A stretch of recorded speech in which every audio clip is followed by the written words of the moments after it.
भारत सरकार कानून बना दे पॉपुलेशन कंट्रोल का, तो उससे कंट्रोल हो जाएगी, उससे कंट्रोल हो जाएगी। और क्या कानून में लगाए कि अगर नहीं मानोगे तो क्या करेंगे? क्योंकि आपको बीमारी है, हिंदुओं को बीमारी है, हमें नौकरी चाहिए, वो भी सरकारी। उन्हें नौकरी नहीं चाहिए, आपकी नहीं चाहिए, उनको नौकरी नहीं चाहिए, आपकी सब्सिडी। क्या करेंगे आप? क्या कॉलम लगाएंगे इसमें कि पॉपुलेशन कंट्रोल के लिए 2 बच्चे होने चाहिए, जो इसका उल्लंघन करेगा वो उसके साथ क्या करेंगे आप? बता दीजिए। कोई है आपके पास चार्टर इस बात का? लेकिन पूरा देश इसमें नहीं नहीं, पॉपुलेशन हमारे कंट्रोल पे लॉ बनना। अरे लॉ बन जाएगा, लेकिन लागू कैसे होगा? मैं पूछ रहा हूं, जो उल्लंघन करेगा क्या करेंगे? मार देंगे बच्चे को? उनके यहां तो अल्लाह की देन है। आप क्या करेंगे? बताएं, कोई सलूशन हो सरकार को बताएं। और ऐसे ऐसे शेख चिल्ली टाइप की बात करेंगे, नहीं साहब उनका जो है मताधिकार कैंसिल कर देना चाहिए। ये हिम्मत है? जो काम आप लीगल कर रहे हैं उसको तो पुचकार के करना पड़ रहा है आपको। जो संविधान में लिखा है उसको मजबूरियों में, ठोड़ियों में हाथ डाल के करना पड़ रहा है, इतनी पावरफुल सरकार होने के बावजूद भी। आप उनके मददगार ले लेंगे और पूरी दुनिया चुपचाप बैठी रहेगी। लेने की हिम्मत है? इसके अलावा उनका कोई मतलब नहीं है। उन्हें इसी काम के लिए तो बच्चे पैदा कर रहे हैं वो, और किस काम के लिए कर रहे हैं? बाकी दुनिया तो उनकी चली रही है। कितने लोग उसमें से सीईओ बनने के लिए जा रहे हैं? उनका तो पढ़ा लिखा इंजीनियर और डॉक्टर जो है केरला और मध्य प्रदेश, महाराष्ट्र से आईएएस में भर्ती होने जा रहा है।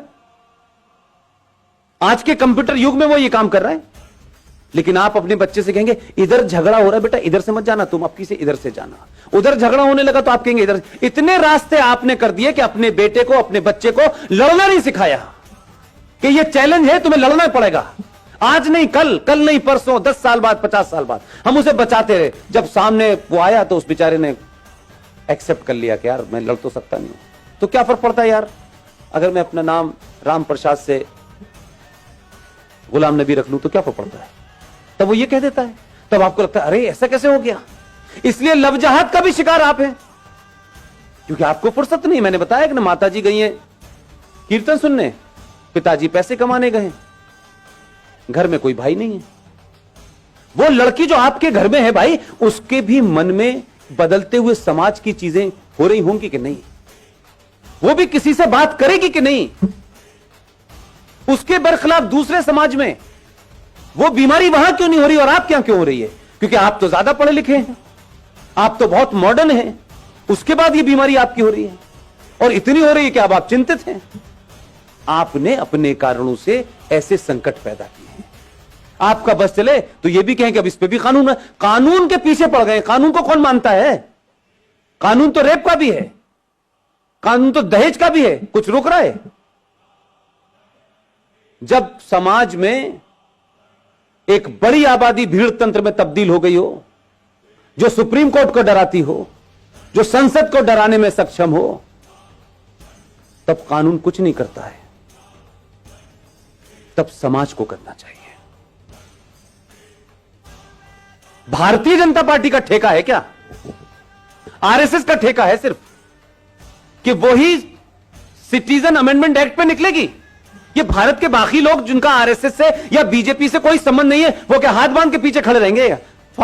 फेसबुक पे बस बोलेंगे वो खुद क्यों नहीं कुछ कर रहे? कोई रोक रहा है क्या आपको? अगर वो ऑर्गेनाइज कर रहे हैं तो उसमें भी आप जाके शामिल क्यों नहीं हो रहे? जो बीजेपी का है वो जाएगा क्योंकि वो कार्यकर्ता है, उसको टिकट लेनी है, उसको कुछ बनना है, उसको कैरियर है, इसलिए वो जाएगा। लेकिन दूसरी तरफ क्या हो रहा है?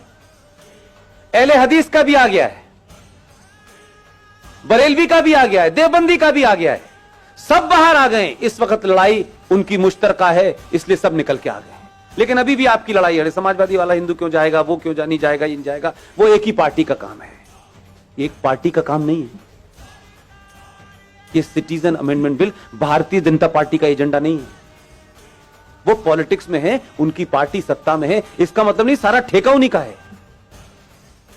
मेरा और आपका जो उसका भारतीय जनता पार्टी से डायरेक्टली इनडायरेक्टली कोई संबंध नहीं है, लेकिन एक इस नागरिक के नाते, इस देश के एक समझदार, एक ईमानदार सिटीजन के नाते मेरी कोई भूमिका नहीं है। दंगे होंगे तो पुलिस रोकेगी, जुलूस निकालना होगा तो बीजेपी निकालेगी, हम सिर्फ जो है बैठे बैठे अपने लड़के को अमेरिका भेजने का रास्ता बताएंगे। ये नहीं चलेगा। एक संकट नहीं है, ये सिर्फ शुरुआत है जो बहुत दिन से रुकी हुई थी। इसलिए मैं कहता हूं कि इस देश में राष्ट्रवादी ताकतें, सनातनी शक्तियां जैसे जैसे मजबूत होंगी, इस देश में गद्दारों के चेहरों से बेनकाब जल्दी होंगे। लिहाजा अगर आप ये चाहते हैं, सरकारें आएंगी, सरकार चली जाएंगी, कोई पता नहीं है कौन कितने समय तक रहने वाला है। देश तो पहले भी चल रहा था, घिसट रहा था, कुछ अच्छा था, कुछ बुरा था, कुछ जीते, कुछ हारे, ये सब चल रहा था।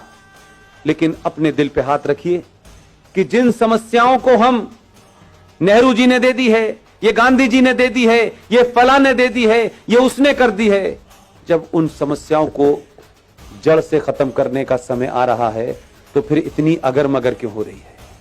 फिर इंतजार किसका हो रहा है? पहली बार इस देश में सरकार राष्ट्र के लिए काम कर रही है, तो समाज की जिम्मेदारी क्या है कि पूरी ताकत से खड़े हो और सरकार को यह भरोसा दिलाएं कि हम जो काम आप कर रहे हैं वो हमारे लिए शायद उसका तत्कालिक कोई फायदा हो ना हो, लेकिन आने वाली नस्लों के लिए होगा। यह तय होगा कि 20 साल के बाद मेरे बच्चे टोपी लगाएंगे, मेरी बेटियां बुर्का पहनेंगी या नहीं पहनेंगी। अगर नहीं चाहते हैं तो ताकत से खड़े होइए। वो कौन है, कौन नहीं है, कैसा है, बुरा है, अच्छा है, यह महत्व नहीं है। इस समय कई सवाल पूछने का समय नहीं है। दूसरे सवाल नहीं पूछ रहे हैं, पूरी दुनिया में है। पाकिस्तान नेशनल असेंबली का चेयरमैन चिट्ठियां लिख रहा है सऊदी अरब को। 2.5 लाख की रैली निकल रही है उस बांग्लादेश को जिसे आपने चड्डी बनियान पहनना सिखाया है। नंगे घूम रहे थे वो, जिनकी आधी आबादी आपके मुल्क में है, और आपके मुल्क में सत्ता लोभी लोग उनको कह रहे हैं इनको रखो, ये हमारे दबान है, क्योंकि इन्हीं से हमें वोट मिलेगा और इसी हम सत्ता में रहेंगे। यही कारण रहा होगा 1000 साल पहले भारत के गुलाम होने का, जो आज दिखाई देता है मुझे। कैसे कैसे नारे लग रहे हैं इस देश के अंदर। हर राज्य एक अलग अलग बात कर रहा है। कोई यूएनओ चिट्ठी लिख रहा है, आपके लोगों की गिनती ज्यादा है उसमें। वही ताकतें बाहर निकल रही हैं। सबके नाम नहीं लेना चाहता, इतने महान नहीं उनका नाम लूं मैं, लेकिन राष्ट्र को आपकी जरूरत है। और आप समझ लीजिए, हम सब लोग इतने बेहया हो चुके हैं, इतने बेगैरत हो चुके हैं कि हम जरा सा अगर हमारे आदमी में कहीं कमजोरी हो गई, जरा सी कहीं हल्का सा भी वो कमजोर पड़ा, हम पहले लोग हैं जो ये कहेंगे। हम बहुत कह रहे थे यार इतना नहीं करना चाहिए था, देखो इसने इतना ज्यादा कर दिया था, हम इतने मक्कार लोग हैं। हम उसके बुरे वक्त में, क्योंकि ये उसका बुरा वक्त नहीं है, ये देश का और राष्ट्र का बुरा वक्त है। इस वक्त कुछ भी नहीं सोचना है मुझे, न मैं सोचना चाहता हूं, न मेरी कोई महत्वाकांक्षा है। हम अगर 5 लोगों को जगा सकते हैं तो 5 को जगाएं, क्योंकि हमारे यहां कुछ लोग सो नहीं रहे हैं, हमारे यहां जगे हुए लोग भी सोने का बहाना कर रहे हैं। लिहाजा ऐसे सम्मेलन हर दिन होने चाहिए, हर जगह होने चाहिए, सड़कों और चौराहे पर होने चाहिए और खुले में होने चाहिए, ताकि एक बार में लाखों लोग सुने। इसकी यह महत्वता नहीं है कि इसमें कौन बोलने आया है, कौन चीफ गेस्ट है, कोई ना कोई आता रहेगा। और आपने सोचा भी नहीं होगा कि इस देश में 15-20 लोग इसी समय देश के अलग अलग कोनों पे बोल रहे हैं। उनका किसी पार्टी से कोई संबंध नहीं है, वो किसी पार्टी के ऑफिस नहीं गए। हमारा राष्ट्रवाद राज्यसभा की कुर्सी तक महफूज नहीं रहना चाहिए। अब हम राज्यसभा में आ गए तो हमारा राष्ट्रवाद पूरा हो गया, अब हमें सत्ता की मलाई खानी है। उससे पहले हम बहुत राष्ट्रवादी थे। मैंने कई लोगों को रातों रात बदलते देखा है पिछले 6 महीने में, माफ कीजिएगा। एकदम दुकान बंद हो गई है उनकी, अब वो पॉलिटिकली करेक्ट हो गए हैं। अब उन्हें उन लोगों में बैठना है जिन्हें इंटेलेक्चुअल कहा जाता है। अब उन्हें हिंदुत्व की बात करना थोड़ा सा ऐसा लगता है, भाई देखो हमें ध्यान तो रखना चाहिए, इस देश में 35 करोड़ मुसलमान हैं, तो 6 महीने पहले क्यों बोल रहे थे? इसलिए आपके यहां ईमानदारी नहीं है। 15-20 लोगों में चाहे मेजर जनरल जीडी बख्शी हो, कर्नल आरएसएन हो, सुशील पंडित हो, गौरव आर्या हो, ललित अंबरदार हो, इनमें से कोई एजेंडा है किसी का? रोज टेलीविजन पे आप देखते हैं, रोज कहीं ना कहीं भाषण चल रहा होता है उनका। किस लिए? क्या सिर्फ 90 करोड़ हिंदुओं में यही 10-15 लोग हैं? क्यों नहीं हर घर के अंदर 2-2 लोग पैदा हो रहे हैं? क्यों हम ये मानते हैं कि राष्ट्रवाद एक शाम में चाय पीने जैसा है कि थोड़ी देर के लिए राष्ट्रवाद भी बात कर लें? कुछ लोगों का राष्ट्रवाद 9 बजे रिपब्लिक टीवी देख के शुरू होता है और 11 बजे कहते हैं बस भारत माता की जय, सो जाओ। राष्ट्रवाद जीना होता है।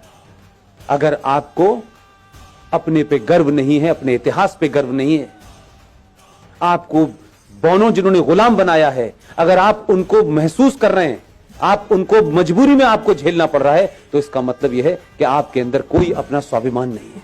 जिसमें स्वाभिमान नहीं होता उसे राष्ट्र की कोई चिंता नहीं होती। उसको किसी भी हालत में रख दो, वो एडजस्ट कर लेगा, वो नाम बदल लेगा, वो धर्म बदल लेगा, वो लड़की की शादी करके एक नया रिश्ता बना देगा और नाम लगेगा, रख लेगा अपना शब्बीर कुमार। वो कुछ भी कर लेगा। अगर जागृत समाज होता तो उस दिन बोलना चाहिए था जिस दिन गुलशन कुमार की हत्या हुई थी। आप 3 चीजें रख रहा हूं रवि भाई, ध्यान दीजिएगा। इस देश की प्राइमरी एजुकेशन को हमने क्रिश्चियंस के हाथों सौंप दिया है, राइट? इस देश के इतिहास को हमने 70 सालों में कम्युनिस्टों के हाथों में सौंप दिया था। और तीसरी चीज बताऊं, इस देश का एंटरटेनमेंट आपने जिहादी मुसलमानों के हाथों छोड़ दिया। आपकी तीनों चीजें आपके पास नहीं हैं, इसलिए गुलशन कुमार की हत्या हुई, आप समझे ही नहीं कि उसका क्या मसला था। गुलशन कुमार की हत्या भारत की एंटरटेनमेंट इंडस्ट्री के अंदर भजन, कीर्तन और मंदिर को बाहर कर दिया उसने। और अब मौला रे मौला होता है, लड़की हिंदू घर की होती है, लड़का मुसलमान घर का होता है। हर फिल्म में बताया जाता है इस्लाम कितना अच्छा है, हर फिल्म में बताया जाता है कि मुसलमान कितना अच्छा होता है। आपकी नई जनरेशन इसी चक्कर में गफलत पे है। ना आपने खुद इतिहास लिखा है, ना प्राइमरी एजुकेशन आपके पास है, ना ही इंटरटेनमेंट का कोई नैरेटिव आपके पास है। इसलिए दिवाली पे सलमान की पिक्चर रिलीज होगी, ईद पे शाहरुख की होगी और क्रिसमस पे आमिर खान की होगी। आपकी फिल्म कहां बन रही है, कैसे बन रही है, पता नहीं। हम अपने आइकॉन नहीं ढूंढते।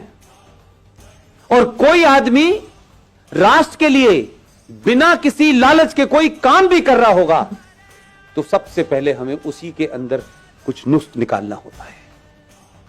हम उसको कैसे मजबूत करें इसकी हमें चिंता नहीं होती। हम एहसान करते हैं